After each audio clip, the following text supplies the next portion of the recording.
Nah, tadi kan ini ada metode yang sayat ya Pak ya, Ya. wet cupping itu. Nah, Nah, itu yang keluar tuh sebenarnya darah apa sih? Darah kental kah atau apa? Karena ada sebutannya kalau nggak salah tuh Pak. ya jadi boleh dibilang tuh darah statis ya. Darah statis ya. Darah statis itu sebenarnya kalau dalam kita bicara ilmu laju endap darah atau LID itu, jadi kan darah itu terbagi dalam beberapa komponen-komponen Ya. atau struktur. Nah, itu sebenarnya adalah sel darah merah yang sudah rusak. Jadi ketika kita terpapar oleh radikal bebas, misalnya merokok, Iya, iya, kemudian polusi atau polutan, kemudian makanan-makanan atau minuman yang mengandung pengawet, Iya. nah itu bisa membuat sel darah merah itu menjadi keras. Nah, ketika sel darah merah itu mengeras, maka fungsinya akan tidak maksimal.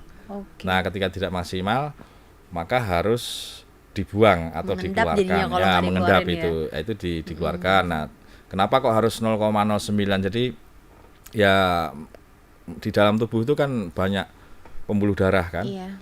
Nah, itu kalau dia terlampau dalam, maka yang keluar bukan sel darah merah yang rusak, tapi sel darah yang baik. Nah, makanya ini perlu kehati-hatian, perlu ketelitian, perlu pembelajaran yang panjang, sehingga betul-betul gambarannya seperti ini. Jadi kalau buah pepaya itu digores, dia tidak mengeluarkan getahnya, tapi ada bekasnya, atau balon atau kaos tangan yang dipompa itu, kemudian digores pakai itu surgical blades atau pisau bedah, itu tidak meledak, tidak gembos, tapi meninggalkan bekas. Nah, ketika di cupping, maka dia akan, gambarnya kan seperti ini ya. Iya. Jadi kan misalnya digores itu, kemudian ditarik kopnya, maka dia akan keluar Darahnya. ya sel darah merah yang rusak itu. Nah, sehingga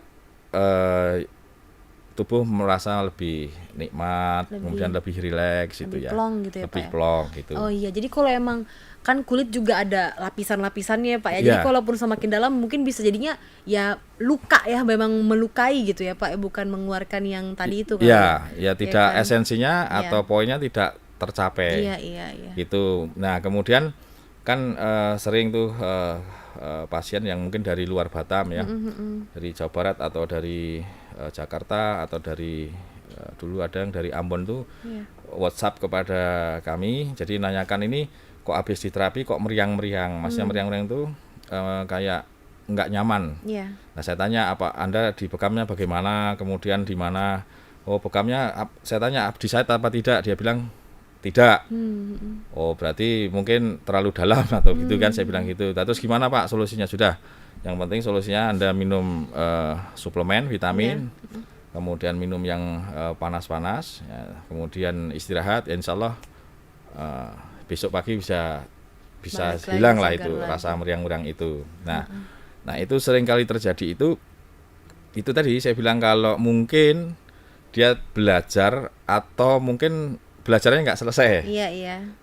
Kan persoalan tubuh seseorang itu kan berbeda-beda. Iya. Nah, karena mungkin dia tidak pernah menangani pasien yang mungkin sifatnya kronis atau yang tidak spesifik itu kan, jadi ala kadarnya sesuai dengan keilmuan dia. Iya. Jadi ketika diterapkan keliru kan juga efeknya juga akan keliru. Makanya ada satu dalil itu, mantobaba walam yu'lam fahuwa dhamin. Jadi kalau barang siapa mengobati tapi tidak mahir, maka tunggulah, maksudnya ya tunggu nggak sehatnya gitu, bisa malah berefek yang lain. Nah, ini juga perlu setiap mereka yang punya keahlian itu juga mengupgrade scientist-nya supaya terupdate dengan kondisi sekarang itu. Betul.